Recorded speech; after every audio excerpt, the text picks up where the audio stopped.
Jumlah pesalah dadah baru daripada masyarakat Melayu mencatatkan kadar penurunan paling tinggi berbanding kaum lain tahun lalu. Dalam tempoh setahun, bilangannya berkurangan lebih 20%. Kemajuan itu juga dianggap sebagai suatu rangsangan buat kempen Dadah Itu Haram bagi meningkatkan lagi usaha dan memperluaskan jangkauannya.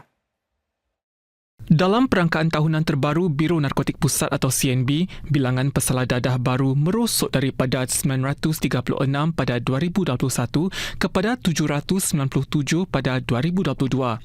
Bilangan pesalah dadah baru daripada kaum Melayu berkurangan lebih 20%, lebih tinggi kadarnya berbanding kaum Cina sebanyak 12% dan kaum India sebanyak 13%. Ini adalah satu perkembangan yang positif di mana dengan adanya kekurangan ini lebih ramai anak-anak Melayu kita yang boleh melibatkan dalam aktiviti-aktiviti yang lebih sihat dan membangunkan diri mereka supaya mereka dapat mendampingi bersama-sama dengan keluarga, rakan-rakan mereka.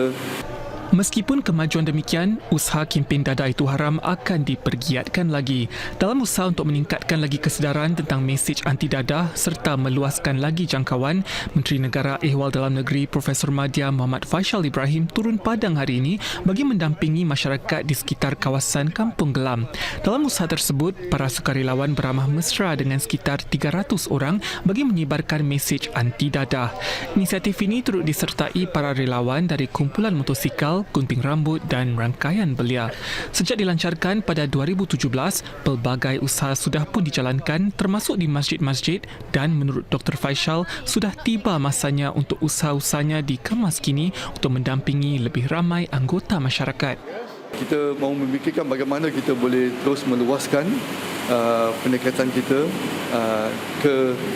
dengan lebih dalam lah, bukan saja dari segi bekerjasama dengan badan-badan ini, kumpulan ini, tapi yang penting bagaimana kita boleh memberikan empowerment kepada ibu bapa, kepada rakan-rakan belia-belia ini. Dalam pada itu, Dr. Faishal turut meluahkan kebimbangan atas jumlah belia yang diberkas atas kesalahan menggunakan ganja yang meningkat pada tahun lalu. Menurut CNB, lebih banyak program memerangi penyalahgunaan dadah akan diadakan sebelum bulan Ramadan ini. Laluan berbasikal baru sepanjang 8.5 km dilancarkan di Bukit Panjang hari ini. Meliputi hampir setiap jalan raya di bandar itu, laluan itu melengkapi rangkaian laluan berbasikal bandar tersebut. Ini sekaligus memberikan para penduduk akses yang lancar ke banyak kemudahan. Dengan keseluruhan sekitar 16 km laluan berbasikal dan penghubung taman, orang ramai boleh ke sekitar Bukit Panjang dengan lebih mudah. Ini selain mempunyai akses ke taman-taman di estet yang lain juga. Bagi meningkatkan keselamatan, ruang jalan raya direka semula dan lintasan pejalan kaki diluaskan. The better we can develop this etiquette of graciousness, of considering each other's safety and welfare and look out for each other, the better. Dengan tambahan laluan hari ini, kini terdapat 11 estet HDB dengan rangkaian laluan berbasikal. Para penduduk memfailkan sekitar 10,000 aduan dalam aplikasi SG Secure setiap tahun sejak gerakan itu dilancarkan pada 2016. Kebanyakan aduan itu adalah bagi memaklumkan kepada pihak berkuasa melibatkan individu atau barangan mencurigakan. Dengan lebih 120,000 responden masyarakat bertindak sebagai mata dan telinga di lapangan, aplikasi itu juga bertujuan memberikan bantuan kepada mereka yang memerlukan secepat mungkin. Di meja bundar respons masyarakat yang dianjurkan Kementerian Ehwal Dalam Negara bersama Persatuan Rakyat ini, para pemimpin masyarakat berkumpul bagi persiapan kecemasan pada masa depan. Kumpulan itu juga melaksanakan pelbagai latihan mengajar para penduduk tentang respons kecemasan asas demi membina keyakinan mereka.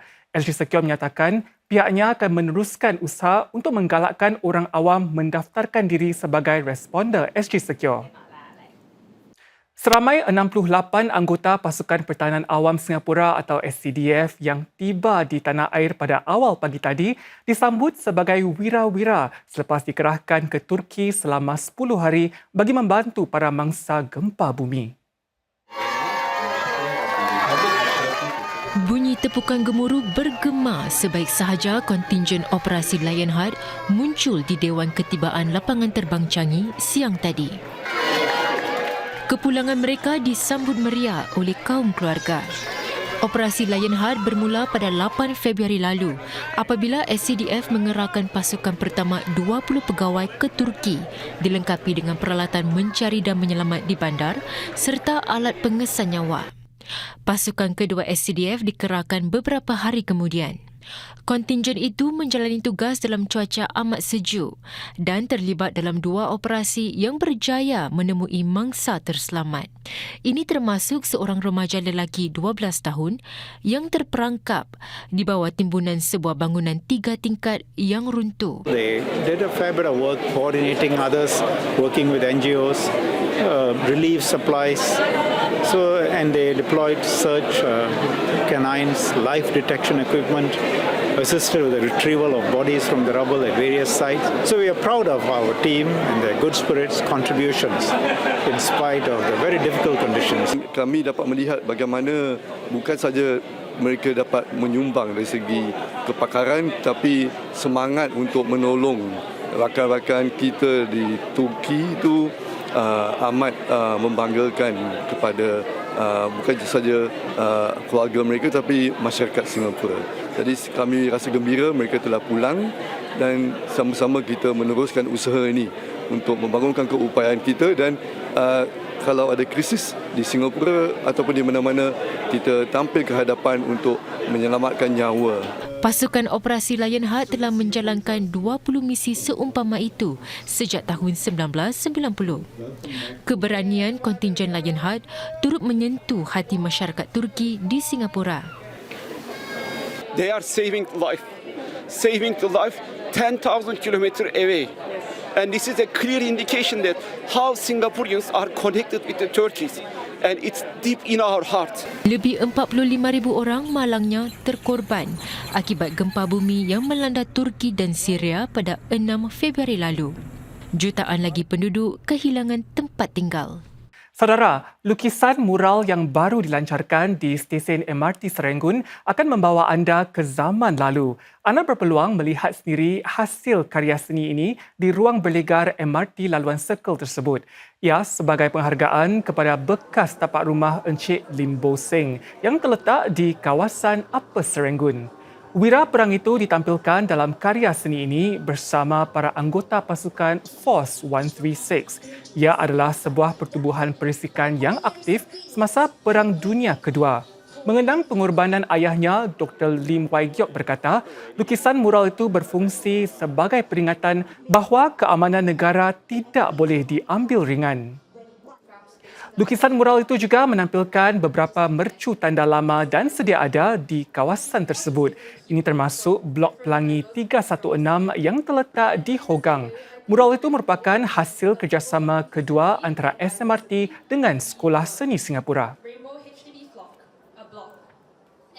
Pelbagai sisi kehidupan berjiran di estet perumahan dipaparkan dalam sebuah persembahan teater berjudul Kemas yang kini dipentaskan di Esplanade. Karya oleh Molly Mohtar itu juga menyelongkar pelbagai makna di sebalik istilah kemas dalam dimensi kehidupan seseorang. Wartawan Nur Fazira Azman membawa kita ke belakang tabir pementasan itu. Pengalaman pribadi menetap di estet kejiranan menjadi sumber inspirasi kepada penulis dan pengarah Molly Mohtar bagi sebuah pementasan teater berjudul Kemas. Makna tersurat dan tersirat di sebalik perkataan kemas itu menjadi tema dan penghubung bagi kisah-kisah kehidupan 3 watak utama pementasan itu. Okay, Kemas ni bermula bila Molly memikirkan tentang kematian, ya, lumrah kehidupan. Waktu tu Molly tinggal bersendirian. Di estet tempat Molly tinggal tu ramai juga orang tua yang tinggal bersendirian. Molly terfikir jika satu hari nanti Molly mati bersendiri di rumah, agaknya berapa lama agaknya Molly akan dijumpai, ya. Jadi daripada interaksi Molly dengan jiran-jiran Molly, di situlah tercetusnya idea Kemas. Kemas disifatkan beliau sebagai sesuatu yang lebih abstrak yang tidak boleh dilihat seperti menyusun pemikiran, mengatur kebahagiaan dan mengurus kehidupan seseorang. Sebagai pencerita, Molly hanya berharap perkongsian kemas ini akan memberi mereka yang rasa kesunyian tu ketahuilah bahawa mereka tidak bersendirian. Pementasan yang dijayakan oleh teater kami ini diterajui 3 pelakon utama termasuk Mayunis Mahfuz yang kembali beraksi di pentas setelah 3 tahun berehat. Saya berlakon sebagai Watak Jemina, seorang wanita tua yang sudah bersara, yang hidup bersendirian, yang mengalami gejala awal demensia. Kak Yun fahamkan betul-betul wataknya dan meneliti tingkah laku orang-orang tua yang baru mula lupa-lupa yang ada di sekeliling saya. Bagi seorang lagi pelakon utama, Dalifa Syaril, pelbagai persiapan dilakukannya bagi menghidupkan watak Arah. Ara ni dia seorang hoarder yang suka mengutip-ngutip barang dekat di estate perumahan dia. Untuk mengalas watak ni, saya perlu buat kajian saya sendiri. Saya pergi ke tempat salah satu estate perumahan di Singapura. Saya lihat keadaan orang-orang yang tinggal di sana. Persembahan teater ini akan dipentaskan hingga esok di Studio Teater Esplanade. Tiket-tiket boleh didapatkan di laman tertera. Saudara, menceritakan kisah-kisah Singapura menerusi lagu-lagu tradisional seperti Zapin Teluk Belanga, Joget Kota Singa dan Pasiris. Itulah yang dapat dinikmati para penonton konsert Dendang Warisan Kota Singa yang berlangsung malam ini di The Arts House. Dari irama Zapin, joget hinggalah ke Diki Barat, konsert Dendang Warisan Kota Singa ini akan membawa penonton menyusuri warisan dan nostalgia negara. Ia merupakan konsert sulung oleh pengarah muzik Syafiqah Adha. Selain lagu-lagu klasik seperti Di Tanjung Katong, konsert selama 1 jam ini juga menampilkan karya-karya baru. Keseluruhannya ada 10 buah karya yang akan disampaikan. 8 daripada karya tersebut adalah karya-karya baru yang telah saya tulis bersama penulis seni kata Hidayat Nordin, Hatina Ahmad dan juga Syafiqah Ain. 2 daripada lagu itu adalah lagu tribute di mana kami akan memberikan penghargaan kepada 2 tokoh Melayu, muzik Melayu iaitu Pak Zubir Said dan juga Zubir Abdullah. Beliau juga memberi nafas baru kepada lagu-lagu klasik serta menyulamkan beberapa pembaharuan dalam susunan lagunya. Lagu-lagu yang saya gubahkan adalah berbawa unsur-unsur tradisional dan ia juga ada elemen progresif.